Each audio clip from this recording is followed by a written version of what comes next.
Okay, before tayo mag-start sa unboxing natin, gusto ko muna i-promote yung maliit na sideline namin or maliit na business. Meron akong gusto i-promote sa inyo na tumblers. Bago lang to dito sa Philippines. Ito yung Quenched tumblers. Ito yung 32 ounces. Ito yung 40 ounces nila. Napakasimple lang ng itsura. Pero marami pa tong kulay. Pinili ko lang tong black tsaka itong gray para mas neutral kahit anong suotin natin bagay. So, ang plano ko dito sa 32 ounces ay lagayan ng kape kasi pwede siya up to 12 hours of hot.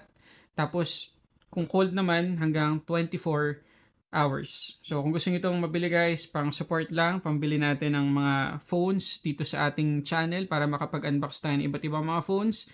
I-click nyo na yung link dyan sa description box sa baba. Okay, so i-unbox natin ngayon ay itong Y27 ng Vivo. Isang budget-friendly Android phone.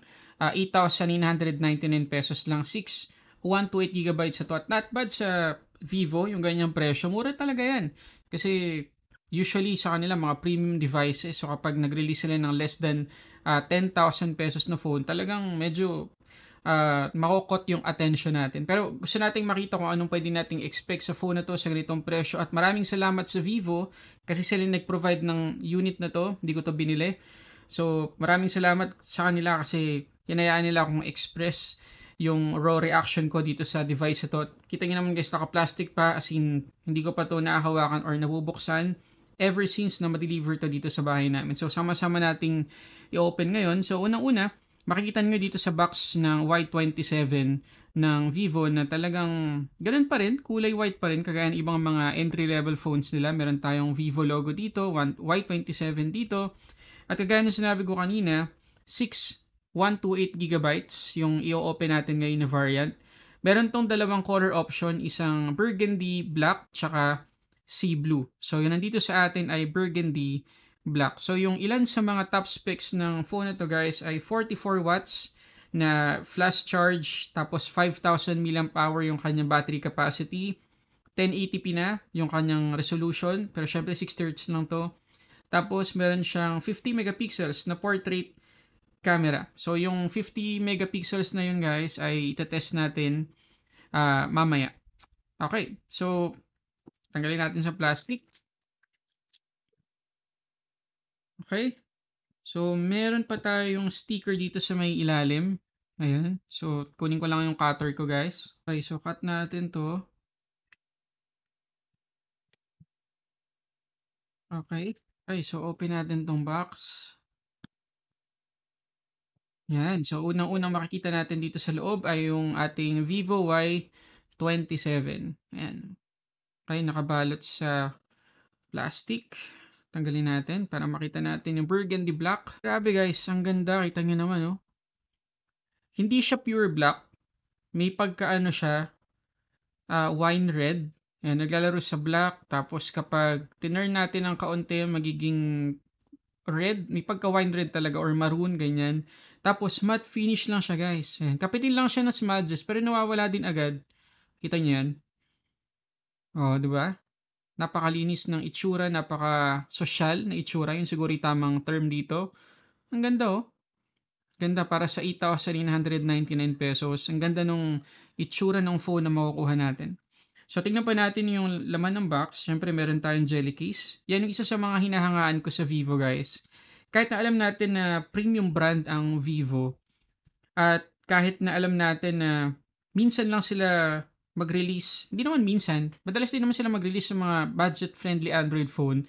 Pero, sa pagiging premium nila, minsan ine-expect ko na makukulangan tayo sa laman ng box eh. Alam niyo yun, may makakompromise. Pero sila, kita nyo naman, may jelly case pa rin. Diba? Hindi kagaya nung, sorry Samsung may mention ko na naman kayo, hindi kagaya ng Samsung, kulang-kulang talaga sa box. Tapos, tingnan ko nga, may skin protector din na pre-installed. So, meron din tayo ditong mga documentations. Ayan. Tapos, yung ating 44 watts na flash charge. So, kita nyo naman, for 8,999 pesos, meron na tayong 44 watts na charger at yung ating phone syempre compatible doon.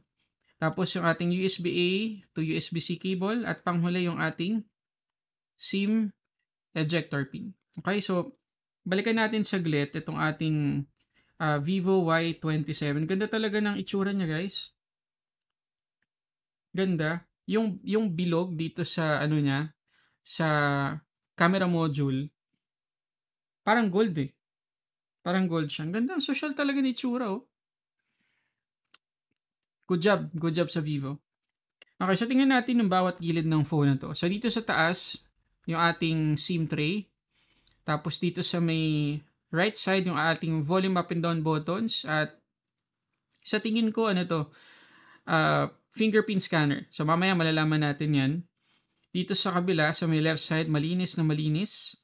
At dito sa ilalim, yung ating USB-C port, main mic, headphone jack, at yung ating main speaker. Okay? So, silipin natin saglit yung ating SIM tray. Tingnan natin kung meron tayong lagayan ng micro SD card. Okay, so good news guys. Meron tayong lagayan dedicated na slot para sa micro SD card, tapos dual SIM. So, hindi na compromise yun dito sa Vivo Y27. Tapos dito sa harap, makikita ninyo, kaka-turn on ko lang, yung ating chin, may kakapalan ng konti compare dito sa kanyang forehead, pero considering na ganito yung presyo, manipis na yan guys. Kasi yung ibang mga phones sa ngayon, talagang ang kapal. Ang kapal talaga ng kanilang chin, pero ito sakto lang. Tapos, yun nga lang, naka-notch tayo. Yun yung ating madalas na problema sa mga Vivo phones. Naka-notch pa rin. Para sa taong 2023, hindi na talaga acceptable yan. So Vivo, sana naman, di ba, sa mga susunod na budget-friendly Android phone ay naka-punch hole na tayo para makasabay tayo sa design ng mga bagong Android phone sa ngayon. So ayun guys, set up ko muna to. Tapos kuha lang ako ng ilang mga sample photos, videos, tapos yung mga benchmark. Tapos pag-usapan natin ulit. Balik ako. Okay, so na-set up ko na itong ating Vivo Y27. So may bibigyan ko ilang mga ideas sa inyo kung okay ba tong phone na to. So as a reminder guys, ito ay unboxing first impression. So abangan nyo yung full review ko dito sa phone na to kasi gusto ko i-test yung battery life nito. Kasi medyo promising dahil 60Hz Helio G35 yung kanyang chipset, tapos 5,000 mAh yung capacity. Not bad. Guys, mukhang malaki yung SOT na makukuha natin sa phone na to. Plus, dagdag pa natin na 44 watts yung charging speed. Typically, kapag bumili tayo ng mga less than 9,000 na phone or less than 10,000 na phone, ang nakukuha lang natin ay 18 watts, ganyan. Pero ito 44 watts. So, ang gandang kombinasyon. So, gusto kong i-test sa full review or ipakita sa inyo yung result ng test ko sa full review pagdating sa kanyang battery performance. So, ngayon, tingnan natin ilan sa mga nakita ko at napansin dito sa phone na to upon setting up. So, ang unang-uning nyo mapapansin guys ay medyo madami-daming bloatwares itong phone na to. So, ang na-install ko pa lang dito ay yung Antutu, Asphalt 9, DRM Info, ano pa ba, Google Play, Play Games. At yun lang. The rest ng nakikita ninyo, pre-installed na yan dito sa phone na to. Ay, yung 3D Mark pa pala yan. Ako din nag-install niyan. So, yung iba na nakita nyo, yung mga games, yan, yung Facebook, andyan na yan. Pre-installed na. Pero pwede naman tayo mag-uninstall. Mabuti na lang. Yan, pwede tayo mag-uninstall. Yung kahit anong nakikita natin ditong bloatwares, pwede naman. Yun nga lang, may additional steps tayo. So, yun yung magandang gawin ninyo. Upon setting up the device, tanggalin nyo lahat ng mga unnecessary apps kasi hindi talaga maganda yun, lalo na sa ganitong specs ng phone, 128GB. Well, okay na yun, malaki naman. Yun yung minimum na storage sa ngayon. Kung gusto natin medyo matagal na magamit yung phone, madaming ma-install na apps, at least 128GB. So, 128GB naman to, pero syempre, gusto pa rin natin makatipid ng space. Tanggalin natin ng mga bloatwares agad-agad. At syempre, dahil 6GB lang yung RAM nito, yung mga bloatwares, nag-take pa rin ng ilang mga space or konting space sa ating RAM. So, yun nga, tanggalin natin. Speaking of RAM, meron tong virtual memory na up to 6GB. Actually, 6GB pala by default. Hindi na natin yung maliliitan. Talagang 6GB lang. Punta lang tayo dito sa settings. Pakita ko sa inyo. Puntahan natin about phone. Tapos, 6GB of RAM. Ay, sorry. Punta tayo dito sa may RAM and storage. Yan. Tapos yung RAM, tap lang natin yan. Kapag tinurn on natin extended RAM, agad-agad bibigyan tayo nito ng 6GB mula doon sa kanyang internal storage. So, meron akong dalawang Antutu score na gustong ipakita sa inyo guys. Yung isa, naka-on yung extended RAM. Yung isa naman, naka-off. So, titignan natin kung may malaking difference pagdating sa performance. So, check natin. Okay, so ito yung unang Antutu score na nakuha ko, 266,032. So, para sa akin, sakto lang naman yung Antutu score na yan para sa ganitong presyo ng phone. Okay na rin. So, ito yung score kapag naka-on yung extended RAM. So, ano expect natin? Tataas pa kapag in-off natin yung extended RAM kasi nagtitake pa ng performance yun sa storage kapag naka-on. So, off natin. Ito naman yung score kapag naka-on. 260,011. So, medyo weird yun dahil bumaba pa yung score natin. So, sana maayos yun ng Vivo sa mga susunod na software update. At speaking of software update, meron tayong nakuhang software update agad-agad nung sinesetup ko to.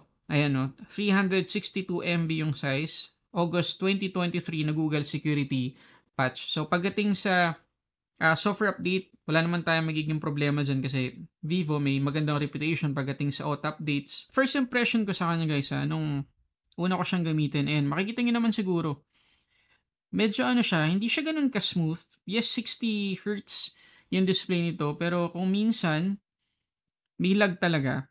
May lag talaga. Siguro dahil dun sa dami ng bloatwares, hindi ko sure, o talagang mabigat yung FunTouch OS. At remember, 6GB na yung RAM natin dito, hindi naman 4GB. So, wala akong nakikitang reason para mag-lag siya. Pero meron talaga. Although, pasumpong-sumpong. Hindi naman madalas. Pero check natin sa testufo.com kung nakaka-60Hz pa talaga tayo. Okay, ayun guys. Kita nyo naman. 60Hz. Okay, so okay naman. Okay, kanina ko pa pala sinasabing G35. G85 guys. Helio G85. Okay, so ngayon pagdating sa display guys. Kapag, yan, ganyan. Colored yung naka-display. Okay naman. Wala akong issue kahit dun sa notch. Wala na yan. Given na yan, Vivo, diba? Pero, kapag white yung naka-display, may nakikita akong yellowish tint. Kaunti lang naman, konting-konti dito sa may bandang baba. Pero, kung pag-uusapan natin ng quality, sharp naman guys, yung mga text, okay naman. Yun nga lang yung sinabi ko kanina, medyo may konting lag. Okay, so makakasanayan din naman natin. Ngayon, pagdating sa DRM info, check natin. Yan. Level 1 naman guys. Yan, level 1. So makakapag-play tayo dito ng mga HD content sa mga streaming services. Kasi nga, hindi to 720p guys 1080p yung resolution natin dito. Isa pa pala yun sa pwedeng maging cause kung bakit naglalag siya. Baka nahihirapan talaga yung Helio G85. Okay, hindi ko pa pala napakita sa inyo yung performance ng kanyang fingerprint scanner. Okay naman. May konting-konting delay pero for the most part, reliable. Yan, isang dampi talagang mag-a-unlock naman siya. Yan. Okay, okay naman. Pwede na rin. Sakto lang. Yung animation niya hindi naman maarte. Kita niyo naman. Basta magbubukas lang yung display. Wala nang ibang kahit anong effects. Diba? So, goods yun. At o nga pala, before ko makalimutan, pag pumunta tayo sa display settings, balik tayo. Pag pumunta tayo sa display settings, meron naman tayong adjustment ng kulay. Meron tayong tatlong presets dito, yung default, meron tayong warm, at meron din tayong cool or cold color, tawag ng Vivo. Okay, so ayun, pwede naman nating i-adjust kung hindi tayo satisfied. Pero I'm pretty sure na hindi talaga accurate to kasi napakamura lang ng phone na to. So hindi maglalagay ang Vivo dito na napakagandang display. Pero sana 90Hz man lang, no? 90Hz man lang yung nilagay dito ng Vivo. Pero overall guys, medyo nakaka-feel ako dito ng dito sa Vivo Y27 ng malaki-laking potential. Gusto ko talaga siyang i-try ng ilang araw pa. Kasi ang mura para sa isang Vivo phone. Tapos kagaya ng sinabi ko kanina doon sa video sample, mukhang magiging maganda yung video natin outdoor kahit 1080p lang. So abangan nyo yun sa full review. At kung kayo yung tatanungin, sa tingin nyo ilan yung SOT na makukuha natin sa PC Mark dito sa Y27? Comment kayo dyan sa baba. Ako, ang guess ko lang, 15 hours. 15 hours yung tingin ko makakukuhang SOT nito. So abangan natin, no? So yun muna guys. Kung gusto nyo itong i-check sa Lazada o kaya sa Shopee, nandiyan yung link nila sa description box sa baba. Maraming salamat sa panonood. Para sa samot-saring unboxing reviews, this is Sulit Tech Reviews.